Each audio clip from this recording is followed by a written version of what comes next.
السلام عليكم ورحمة الله وبركاته. أنا وناكسن داوديال كسو دوادا برامج كبربارتي تلفزيون كجبلان مقعي وعول عبد الله لبقيت برامج خطوات كان waxaan ku eegi doonaa haduu eebaweyne ogolaado kaalinta dhaqanka ay ku leeyihiin dhalinyarada Soomaaliyeed iyo doorkooda uga aadan horumarinta dhaqanka iyo suugaanta taas oo buddig u ah Soomaalida dhaqankeeda bilowgii ilbaxnimooyinkii caalamka nidaamyadii hogaaminayay waxa ay dadaal dheer ugu jireen sidii dunida ugu faafin lahaayeen dhaqamadooda iyo luqadahooda iyagoo inta badan dhalinyarada u iibgeynayay xooga afkaaraha ay markaasi qabaan sidii ay dawladihii islaamka ee kala dambeeyay uga shaqeynayeen fidinta dacwadda islaamka ay dalalka adduunka falsafadooda gaarka ah iyo xadaaradaha ugu faafinayeen dunida qaybo kamida iyagoo adeegsanaya awoodda iyo caqliga dihin ee dhalinyarada kuwaasi oo furaha lagu istaarayo hawsha xoogeeda sababtoo ah dhaqanku waxa uu kamid yahay hantida daleeyahay waxaana ilaaliya oo caalamka gaarsiiya dhalinyarada oo inta badan laga eego astaanta dalka haddii ay dawlad la'aan jirto dhaqani jiri maayo iyadoo taasi caqabad ku ah jiritaanka dhalinyarada iyo horumarkooda dadka midhaha suugaanta maqlaya ee gorfaynaya inta magaca Soomaali ku bahawda muuneey hordhacana ku maamuusa midigtana ayaga saaray masalooyin aad sheegtay dhegta maqasha diidaysay isku wada murgo soohmay adigoo ku yiri maanso moobilka la wada qaatay marna iibsan kari waayay imikana maxaa keenay milyan baan ka soo dhiibay adigoo mahwiga keenay bulshadiina maqashiiyay oo nayiri wakaa maanta xabad la igu maamuusay imikana maxaa keenay milyan baan ka soo dhiibay alla maganayaa weey muran iyo hogseeg weey majaraha kabayr weey isma keeki dumar weey mukurkan ka digay weey single mother taad sheegtay anigoon cidnaba maagin waxa lagaga maarmaaba tu yaro macnaha guurka hadba make up iibi ama mobil ii soo gad weligeed ba moodaysa aniga in dooriba ku soo daalnay sheekay inta naga dambaysay iska daayay caashaqa daryeelkaad qof siin lahayd daneyntaad u huri lahayd waqtigaad ku dili lahayd dib naftaada ugu celi tustareen walaalnimo isku deer asxaab badan qofna ha isku sii deyn kaydsa daacadnimadii dhaaxaa dantaadiyo boqol dalab u seegtee damqashada ka weynow hawdudan jacayl kale u dirno wax ku wacan u dadaal wax ka maqan waxaan ku qalmayn diid ifka guusha daadihe dareeyaan ku qaban qof markaad istirtaan cilla kaaga dagi kara dadka ku necbaan kara dooqyaan ku qarin naf markaad u dagan tahay tabiibkaad u baahnayd dawadaada qarin kara qofka daayun ku qoray isagoo degdegayo iman daaradaade deganaan ku dhowr calaf waa dardaarankayga aadmiga dushaagood noqo ruux ka daawada dibadana ka joog abid nafiha garawi samee cadaawuhu waa gad ee dadkii gacali ahaa haday xumo ii garteen anaa libta gaarayo cadkayga ma goyn karee xal aan garbaduub ahayn garteena ku soo afmeer xal aan kala go ahayn ee labadeena kala dilayn isagoo wili gabadhii laga qaatay hadana xal aan labadeena kala dilayn garta ku soo afmeer buleeyman sidaasna halkaas ku soo koobay aad badmaasantiin horumarinta fanka iyo suugaanta ee dhalinyaradu waa astaamaha nabadeed ee bilowga u ah dhaqanka Soomaaliyeed sidoo kalena saldhigga fiican u ahaa ilaalinta iyo xoojinta dhaqanka taas oo halbeeg qurux badan u noqon karta dhalinyarada sahleysana inay kaalintooda ka qaataan ilaalinta suugaanta Soomaaliya waxa la sheegaa in boqolkiiba 85 ay yihiin dhalinyaro taas oo ay macquul tahay inay meesha ka saaraan xoojinta dhaqanka iyo hidaha Soomaalida maadaama inta badan dadku budhig u ah ay yihiin dadka waaweyn oo muddo ku dhex jira iyaguna ugu dambeyn noqda kuwa uga taga jiilka ka dambeeya suugaanta iyo dhaqanka Soomaalida fanka iyo dhaqanka Soomaalida waxa la sheegaa inuu ugu fiicnaa ama ugu horumarsanaa 10 sanadood ee ugu horeeyay xilliyadii ay hoggaanka u hayeen odayaasha dhaqanka iyo waxgaradka kuwaasi oo saldhig u ahaa dhaqanka Soomaalida waxaana si guud loogu xasuustaa ilaalintoodii in uusan dhumin dhaqanku xilliyadii gumaysiga dalku ka jiray waxaa jira Soomaalidu marka ay waxay xaraf raacayso aad labada eray isku lamaanaynayso laba eray oo isku xaraf ka bilaaba la isku lamaanaynayo waxay fududaysaa xasuusta inaad xasuusto sidaan xagga dambe ku soo sheegi doono xasuustay fududaysaa Soomaalideenu maxkamadaha markay joogto maxkamad geed bay leedahay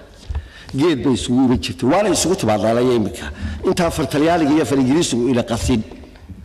dadku geed bay isugu iman jireen maxkamaday lahaayeen dad xayawaan oo gaaladu dabada ka jartay maynaan hayne dad ilaahay abuurtay oo diin loo dhaqan loo geedka hoostiisa ku dhamaysta ayay lahayd imika waxayna dileen bikaanta kale doonaya wax ku dhameeyaan haddii geedkiisa tago la oo dhamaysan lahayd balbalaya geedka labada fudud geedka hoostiisa waxa laga yaabaa dadku wax ku dhamaystaan waa tahay marka dadku istigo gari dhex barto erayada Soomaalidu goboladu kala taajaan erayadu ha noqdeen laakiin ruuxu kaliya si kaliya ay maxkamadooda u wada dhigtaan oo geed baa la isugu yimid geedka xeerbeegti baa joogta reeraha ka tirsan reerka ka tirsan oo dadka kala saarta waxa la oranayaa yaa dhibaaba tirsanaya baa loo jiray anigu inta soo gaadhay kullaba yaa dhibaaba tirsanaya dhibaaba waxa weeye wax cidii dib sheeganaysa marka dadku isqabto dib baa la kala sheegtaa dibta xeerbeegti baa loo tagi jiray loolana tagaa ibka miigeel loo tagaa koow marka dib la sheegto hadaad dib sheegato oo ninka hebel la yiraahdo dib sheegto ama reerka reer hebel la yiraahdo ay dib sheegtaan odayaal baa fadhiya xalbeegti oo kala saar waa kuwa nimka la fasakhay la baabiyay ee mooryaatu ka qaatay xilkoodii waa tahay waxa la oranayaa waxa la isku hayaa wixii arrinah la isku hayo laba loo qaybi jiray loola qaybiyaa waxa la yiraahdaa ma waxa arinku ma dhur iyo dhaqan baa horta uu leeyahay laba xaraf oo isku mid ah la isticmaalaya inta uga dalay waa inta waa tixiya tiraabtii oo kale si loo xasuusnaado erayada maxkamadaha legal terms waa erayadii qawaaniinta hadii loo halka joogaana way aad uga faa'iideysan karayaan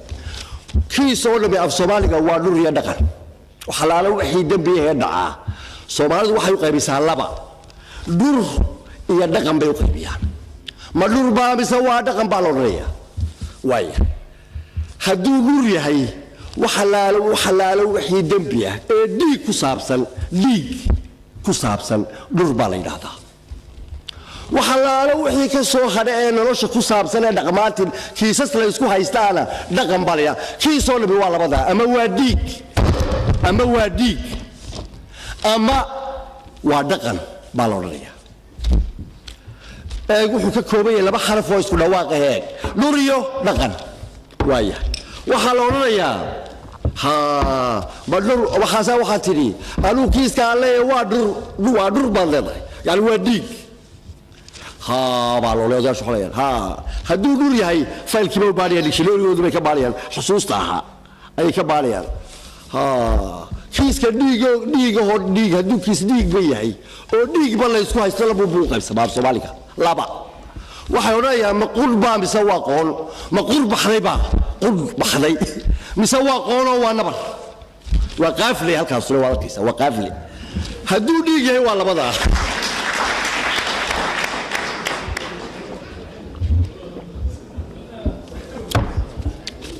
kiisoo dhabi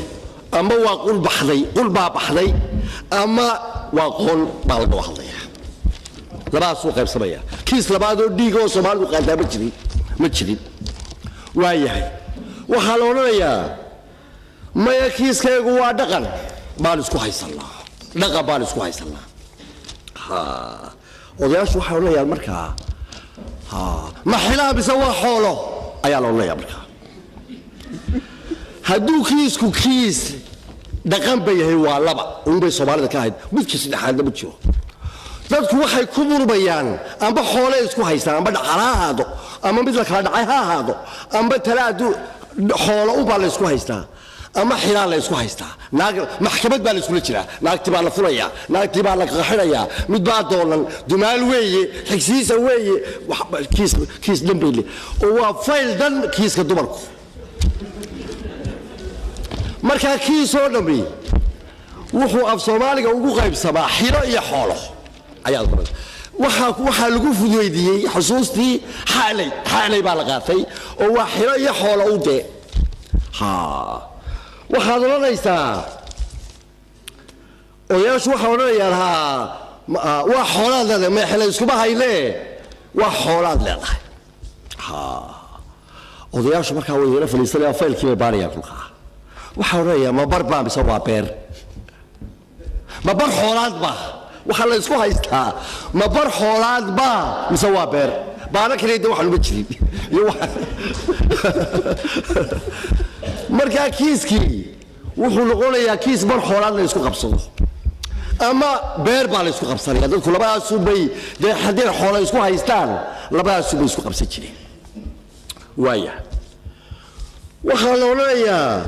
ma waxaan isku haynaa xoolaha la isku hayaa oo waa bar xoolaad baa la isku qabsado odayaashu markaa way feelkii bay baanayaan waxay oranayaan ma magan baa mise waa moono ma magan baa mise waa moono xoolaha laba u bay noqdaan xoolo xerada ku jira oo magan ah oo xero u dhalana yaa isku qabsada walaalaha dhaxal baa la isku qabsadaa waa xoolo xeelaha ku jira xeladii bay ku jira xoolahaas waa moono xoolaha moonada ah moonada waxaa la yidhahaa xerada af Soomaaliga moono haddaad maqasho waana la moono duugay waxa weeye waana xerada loo cadeeyay xooli baa laga baabiyay moono duug waayahay moono haddaad maqasho waa xero marka waxa la leeyahay kiis kasta oo mooro ay hadduu xooluhu mooray noqon karaan waxa isku haysta mooro walaala isku haysta dad isdalay baa isku haysta ilmaadeen rubaa isku haysta waa mooro waa wax dhaxal ku saabsan oo bahdii yareed baa bahdii weynad ku haysata kiis bay leedahay oo kiiska moorada waa la yaqaan sida loo qaado kow haddii kale xooluhu waa maganoo baadi bay kugula joogaan oo magan bay xooluhu ku yihiin ama dhacbaad ku heshay oo ay kugu soo galeenoo xoolahaasu xoolo xerudhalana maaha waa xoolo magan kugu yibiyo sibaa dacwadooda loo furaantay oo ammaano raagtayid baa la moodaa gaadiid qaad baa ku jira haddii ku roodahay halal laysa siiyo maale baa ku jirta oo la ka dabaaciyo oo waa galayaan magantay galayaan baadi baa ku jirta dhac baa ku jira tuugaa ku jirta kiiskaasoo waa kiis kale oo waa magan ayaa loo odhanaya oo labadaas soo bilqaadaya marka kiiska la kala qaado ayaa la isu imanaya waxaa la odhanayaa dadka qaar waxay isticmaalaan laba xaalaa lagu kala baxaa Soomaalidu waxay diintii bay ka soo qaadanayaanoo albayinatu calaa man iddaca walyamiinu calaa man akar baa layidhi oo waxaa dhaar baa laga doonayaa haddii ninka muduciga yihi hadduu sheego hadduu markhaati keeni kari waayo hadduu caddaysan kari waayo ku dhaaraa la leeyahay waxaa la leeyahay maya waxaa leeyahay muduciga markhaati keen muduciga waxaa laga rabaa waxaan inaad leedahay ee aad sheeganayso marag ma haysataa hadduu marag waayo cidda dafir mudaacanaha la leeyahay ka dhaaro siyaasada diintiina soo gaarsiisay alyamiinu calaa man iddacaa اليمين على من ادعى البينة على من ادعى البينة على من ادعى واليمين على من انكر بين قولسا مرخاتي با laga rabaa marag ba laga rabaa qofka mudduciga ah qofka wax dafirsan waxa laga rabaa dhaar ba laga rabaa oo dhaqasho dawlad rabadkiisa doortooyinka amlaaya ka fogaaday dhaafada isagoo dhadhamin nacab dhaqsador u qaato ka soo baxsho dhaameen oo wadalaano tamarkii lafta u dhacay wuxuuna ka daaso iyaguna dhadhamin dhigid loo qaato dhama waalidkood yiri oo ribay dhawayso dhaysta dhaga xadado barow lumatada qarsootiya dhaqayaha kala garan oo balqabli wiilo malaha biliya dheera baalkaasi sida uu ogyahay ninku gabadhiisu habeenkay ka maydhato muxuu ahaa ayuu isaguna u yaqaanaa maalintuu dhow daba taagay markuu xelada soo dul hoorsanaya oo baaqabdhiiloo malaabiliyo dheeraad wali dhuun cuniloo dhexdu qabasho leeg tahay koromada dhufaan iyo dhowr qaalin didiyo ku dhexsaarigeeya uu micida dhaaliyo dhoola ismariyo dhiilabi garowni uu doobta dhiibta leh dhowr goor garaaco rakaadina daba dhigay dhiribkiina hoorsaday galob xal ku dhigay oo markii uu dhulka u riday afartiisa dhaadheer baa laa ka dhaafsoo dhinacyo markii tiri ku dhirbaxay sheerig cagtaa weyn ku dhufaa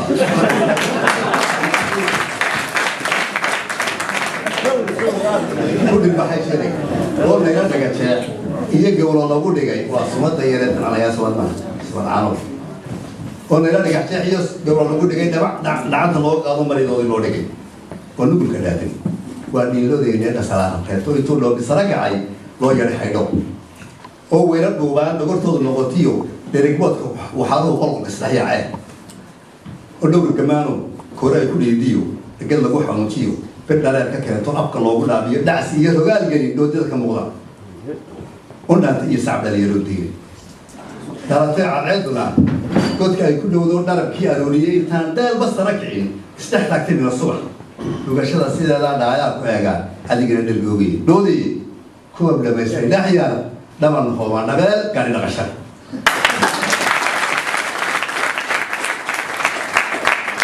adiga adhig iyo qurux rabi kuu dhameeyo intaad dumarka dheer tahay dhulka aad ku aabtay dhaban hooye weeyaan indhaweyd badheemaalka gabay dhoorka mansarine ma dhambalin sidii dhoolonkoday dhagax kamansiine dhayalgawaygu iga waa dhaqiyo aniga dheeldheele murtiyaan dhammaystiray ayaan ku dhalminayaaye dhageey maqal dhambaalkan hayaan wadhab iyo dawe dhalinyaroy dhaliishani maha wada dhammaantiine dhangagaalaha idinku badan dhoorka loo jaraye ha ka dhowrsadaan ceebtayaan dhowrta loo gurine dhaqankiyo hidiyo dhammaan loox ku dhigayaye aan idin dhige iga dhugtoon dhuuxa hadalkay dhalinyaroy dhaliil baan arkaadu dhumuc weyne dhayaliyo waxay idin latay nabaadu dheeldheele dhiigiyo naftaa loo huriyo dhaqasha xoolade dhaboyo wadda loo cuno dhuuxa loo shubaye dhufayskana rag baan ugu jiro dhowra nabadase oo ay dhakool iyo hurdaba kala dhaqaaqe halka farashka buu dhiga sahanku dhowraye ma jabtada ilmaha loo dhiga dhogor idin laye oo madag dab laga soo dhalmiyo dhari la saaraye oo dhallaanka baqi caroog lagu dhawaaqaye dhaqan iyo hiddaan leeni iyo dhabay iyo diine waa dhaxalawow iyo hawow soo dhignan jiraye oo dhigiyo udubkaas ahoon cidina dhaafayne dhalinyaroy dhaliil baan arkaadu dhumuc weyne dhiigiyo haddaaleediin uska lagu dhato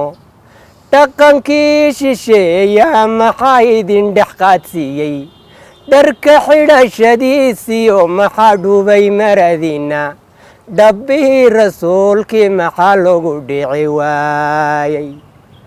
dhafoorkiyo qadaadkiyo maxaa dhinaca loo xiray maxaa dheeha midabkii waxna dhabankii loo diray waxa dhoorka sare loola baxay dhimasha sowmaaha dhalinyaroy dhaliil baan arkaadu dhumuc weyne dhishkiyo waxaa daawateen dhaqan shisheeyaade wadhadii iyo ceeryaan waxaa dhibiica moodeene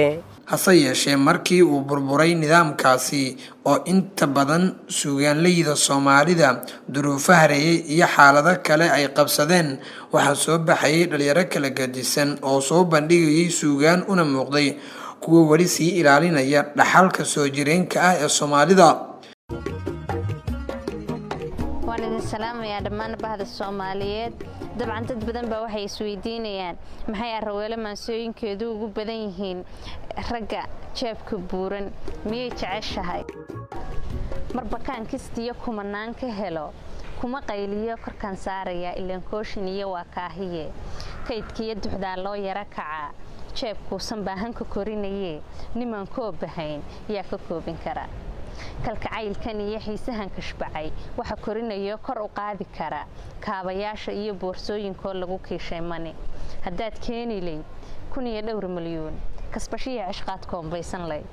annakaa horaan kuu karin lahaa kumbus iyo digaag saad kuruska iyo kaabash cuni lahayd ku kastaba ahow oday kaahin iyo ku bidaar la noqo xildhibaan kibriya kala xirana noqo oday sii kufoo ku kutubo ushiyo koomba miisan noqo ku qudaar gadiyo koo qalin sitaba kulligiin dhammaan kaashweynaha iga kaafin kara ninna kaamil iyo uma ihi kordahab kolba kii nimcada igu korinayaan kaalmaynayaa haddaan yara karhana ku kaloo ka wacan baan keenaya dhalinyaroy waxbaan doonayaa inaan idin dareensiiyo dabuub gabay delayda mansada daa'imigu beegay taariikh dugowday baan rabaa inaan dib ugu falloodo dhalinyaroy waxbaan doonayaa inaan idin dareensiiyo dabuub gabay delayda mansada daa'imigu beegay taariikh dugowday baan rabaa inaan dib ugu falloodo daraawiishoriyo sayidkii gaala dabargoyay guray daljira wuxuu ahaado amxarada dooxay dhagax tuur dadaalkii daljire wixii daqara loo geystay iswaayel dadaal badan waxii xaawa loo dilaaye danagar ma jirin dalaal waxay danka gaaliyaane gumaysidiid bay ahayd dana shasheeyade dariiqada saxday walle nolol ku dooneene isku duubnideen ay ahayd inaan guusha wada daaqno durkiyo laftaan xulayaa hadduu gabay wax dahweeyo daliilaha qabyaaladii walle daraja loo waaye daliilaha qabyaaladii dhabtii daraja loo waaye dhalinyaroy kadida halka dacalka haysaane wardugal male qabyaaladii kala dir mooyaane damiirkii ayaa riday yaa dareenkii dhalan rogay yaa riiqay marinkii raganimadii yaa xaday maskan raamsanayana yaa soo rabaysto lugaheena keensaday waxaana xaqiiq ah in marka horeba bulshada Soomaaliyeed xagga dhaqanka iyo suugaanta kaga horeeyaan dunida inteeda kale taas oo ina tusinaysa in qof kasta oo Soomaali ah meel kasta uu joogaba uu noqonayo danjire dhaqan iyo suugaaneed oo muujinaya sida uu ugu weyn yahay dhaqankiisu si kastaba ha ahaatee waxaa 5 sano ee la soo dhaafay suugaanta hoggaan u ahaa dhalinyaro caqli iyo cilmi u saaxiiba oo qaarkood ka dhaxlay suugaanta awowyadooda halka kuwa kalena ay hiba ahaan u heleen kani waa muuqaal muujinaya dhaqanka iyo hidaha Soomaalida oo ay jilayaan dhalinyaro Soomaaliyeed waxaana ula jeedaa sida loo horumarin karo marka ay dhalintu ku sugan tahay miyiga iyo meelaha kale ee laga soo bilaabo barashada dhaqanka si lamida barnaamijkan oo aan ku eegaynay dhaqanka iyo kaalinta dhalinyarada ayaan helnay muuqaalo cajiib ah oo aad u qurux badnaa oo si weyn u muujinayay dhaqanka iyo muhiimadiisa kaas oo laga dheehan karay fahanka dhalinyarada ee dhaqanka Soomaaliyeed haddaan la saarin culumta aan la xoojin wale cadowga diinta alcalaan inaga waayin adduunyadaanan joogno wixii naloo abuuray haddii aynaan ilaalin islaamnimadii qaybka ilaahay baa og wixii naga qarsoone qalbiga waxaad ku haysiya qowlkaagu ya iskhilaafin adduunyadaanan joogno wixii naloo abuuray haddii aynaan ilaalin islaamnimadii way fariimihii ilaahay u faafiyey rasuulku intii u faaral yeelay ayaan la fududaysan adduunyadaanan joogno wixii nala abuuray haddii aynaan ilaalin islaanimadii aaway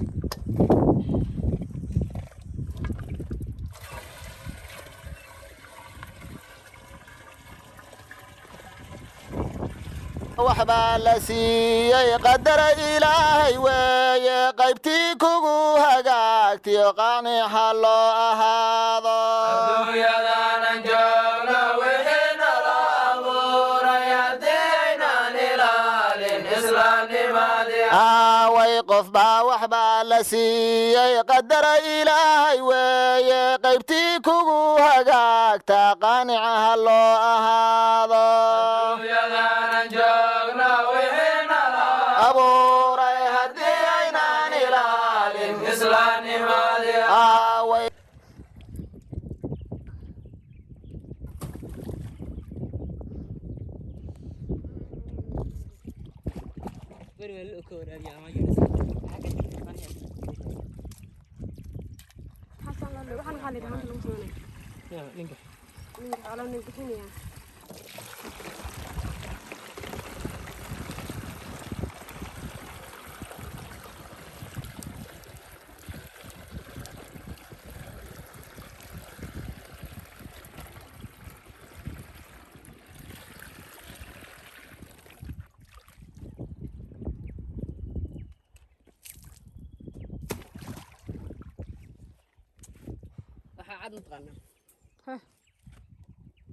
راح أبردي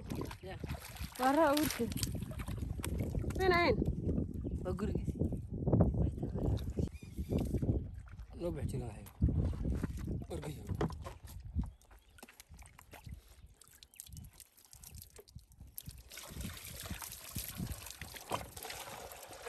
أنا وش روح ساكت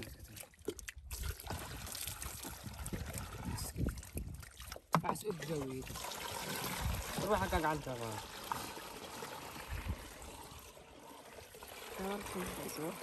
رد تدوا بسون تاو مالي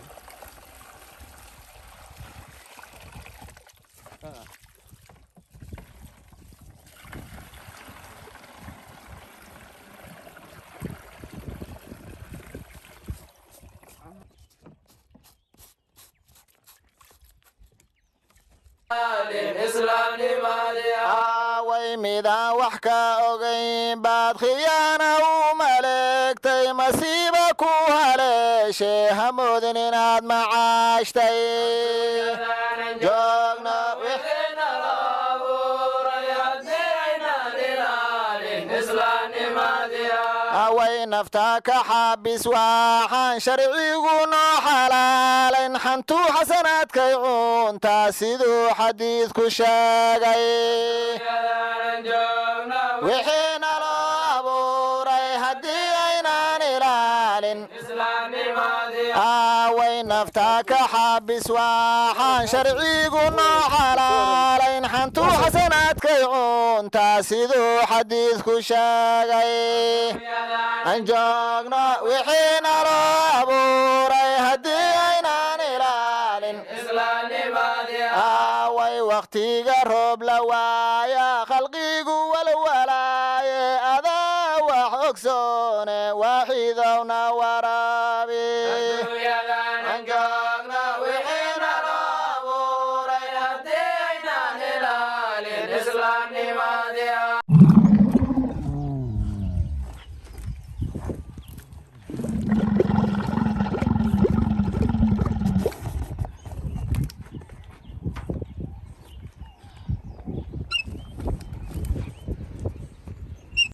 asxaabta qaaliga sida u jeedaan maanta dhaankii baa la soo dhaamiyay anigu maxay waxba ma dhaamin laakiin ratiga awrta waan soo hogaamiyay ceelkan keenay ama baraagtii ama barkadii biyaha lagu cabayay markaa rag baa dhaaminayay sida arkayseen oo weliba rarayay inta badan 2 qof ayaa awrta rarta waxyaaba qaar haddii aan asxaabta u sharaxo waxyaabihii ama kii biyaha lagu dhaaminayay madooba waxaa loo yaqaanaa wadaanna waa la yidhaahdaa tayuubna waa la yidhaahdaa marka kaasoo kale iska barta haamankii shirgaamadii waxyaabihii kalena dee horaan dadka usoo weydiiyey sida hadda haamanka maxay tahay waxyaabaha ratiga la saaray ama awrka la saaray wadinka ujeedaa awrtii baan isku xiriirinayaa xiriirin baa lidhaa labada rati ama labada awr ee dhaanka waa la isku xiraa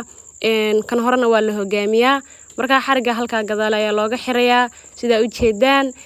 markaa run ahaantii muuqaalkan waxaa muuqaalka iigu tacabka badnaa ama daalka badnaa guud ahaan daawadayaal intaas ayaan kusoo gabagabeynayaa barnaamijka barbaarta ee telefishinka Jubbaland oo ku eegaynay kaalinta dhaqanka ee dhalinyarada Soomaaliyeed iyo doorka ay ka ciyaari karaan horumarinta iyo suugaanta dhaqanka intaan dib ugu kulmi doono barnaamijka xiga waxaan idinkaga tegayaa sidaas nabadgelyo iyo waliba salaamu calaykum waraxmatullaahi wabarakaatuh